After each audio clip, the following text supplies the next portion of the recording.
Forget electric cars. The newest way to get around is electric scooters. So in San Francisco, for just $4 per 30 minutes, you can rent one. There are about 400 scooters in the Scoot Network. CEO and founder Michael Keating with me now. So, Michael, what kind of feedback are you getting so far? Our riders love it. It's definitely the most fun way to get around San Francisco, and it's fast and it's cheap. All right, and I imagine they have to have some pretty good motors with all those uphills, right? Uphill both ways, I feel like there sometimes. Sometimes. The electric motor is great for that. All right, as far as how people use them, is this just like, hey, I want to get to work? Is that the number one use?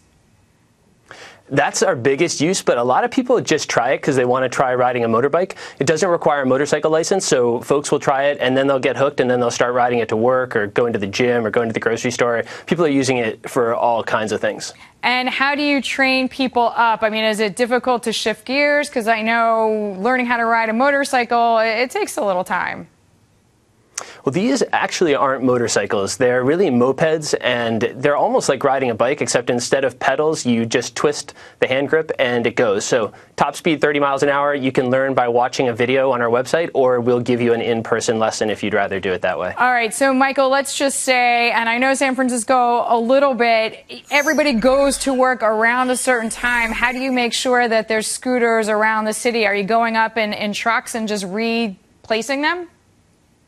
You know, the scooters, the riders are moving them around themselves. So in the evening, they all go out to the neighborhoods and they park in the street. And then in the morning, people open up their phones, reserve a scooter, turn it on, zip downtown and park it. And there's kind of like a natural flow. And we don't really kind of truck them around at all. Okay, so you don't truck them around, which has to be great. What about parking? Like, what's complicated? I think the complicated thing is that we've got 400 electric vehicles zipping all over the city, and we need to keep track of that. So we had to create all this technology to track the scooters, turn them on and off with your phone, and make it so it was super easy to have a self-service transportation service. And that means that you don't have to pay a driver. You just walk up to the scooter and turn it on with your phone. So the complicated part was the tech, and now we're really just growing.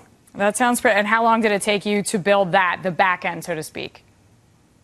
Well, we've been building it over the course of the last 3 years. So the basics were done in a year or so, and now we're just trying to constantly improve it and make it better for people. And I know you've raised about $4.5 million to date, which is supporting your growth. We're glad to have you with us. Michael, thank you. Michael Keating, thanks, Deirdre, joining us there, Scoot Network's CEO.